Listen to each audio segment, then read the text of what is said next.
this is how they're going to do the transhumanism. This is it. And they're going to do it straight down to our genetic level. They had to get the heavy metals into us and the microprocessors and the sensors. They've released billions and billions and billions of sensors into the atmosphere. This has to do with AI, it has to do with synthetic biology, chemtrails, and GMOs. They're all delivery systems. They want those nanobots in our bodies because these nanobots are wired for a wireless world and can be remotely triggered. To me, that's the key to the vaccinations as well. The DNA of this cross-domain bacteria that some people name Morgellons. That's only one of the genetically engineered biological operations going on that will be somehow connected to the barium in the air that is highly conductive and great for optics, connected to being able to remotely mind control people as those nanoparticulates go beyond the blood-brain barrier and are ready to broadcast and receive in the brain and can be even programmed remotely to go to certain parts of the brain so that certain parts can be taken over remotely. So what is the space fence? It is about surveillance beyond comprehension, all the way down to the DNA.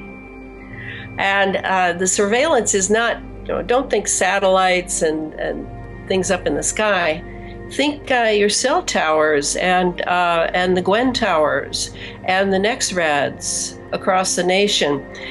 And now think of the little heavy metals inside your bloodstream that are turning your entire body into, it's always been an electric tower, our bodies. Our bodies are transmitters and receivers. But now, with the heavy metals in there that are highly conductive, and living in a wireless environment with masses of waves moving through us all the time, even in remote areas, we have to think that this is part of the surveillance system. These are the little towers inside us that will give complete control, not only over our body, but over our brains. And this is what they're heading toward. The space fence is very much connected to transhumanism and the so-called singularity that they believe is coming. The utilization of these sounding rockets going up, up, and spewing masses of aluminum oxide over all the populations below and in the lower atmosphere, in the troposphere, and going up into the stratosphere and spewing it up there as well.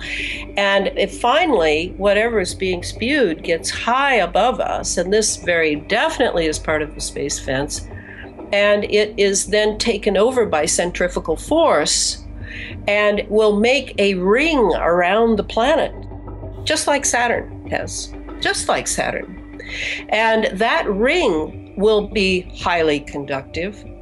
And in between, sandwiched between that ring of conductivity in space, and now down in our atmosphere that has been totally ionized by the ionospheric heaters and radar, radio frequency, whatever, sandwiched between those two realms is us.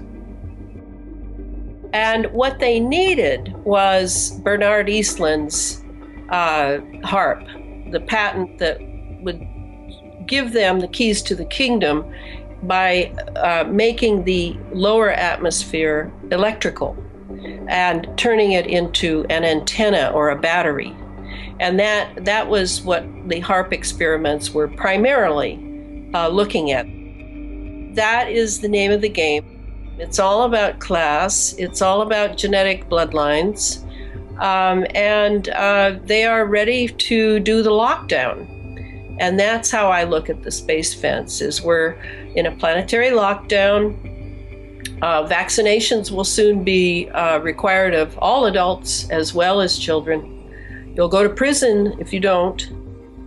This is locked in with transhumanism, locked in with elite globalization, because they can pulse certain frequencies and they can stack those frequencies.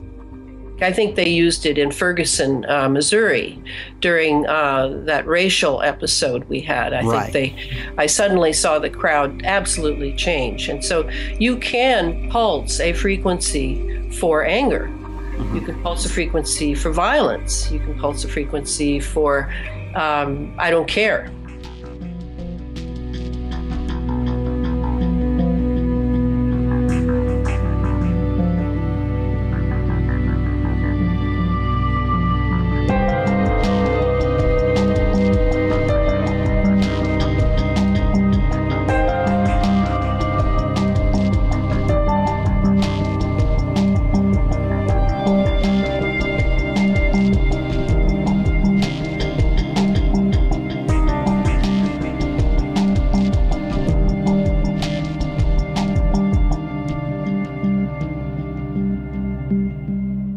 Can you see on my laptop these like bacteria with the little tails?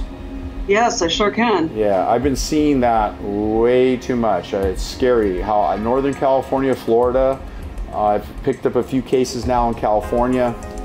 I've never seen it before, and I'm seeing it in the last year and a half. Many of them have a chronic cough. Sometimes they'll tell me 1, 2, 3 years, and it just doesn't give up. It's just chronic cough. So some of it seems to settle in the lungs. In 40 years of looking at live blood, it's probably my first time I've seen it particularly prevalent in the last year and a half. These are moving with a flagella, a tail. They are moving under their own volition. Oh, look at them, they're all over. Okay, now they seem to hide under red cells, and then they come out in patches. And realize that each red blood cell, there's 1 million red blood cells in a drop of blood. So that means every drop of her blood is infected.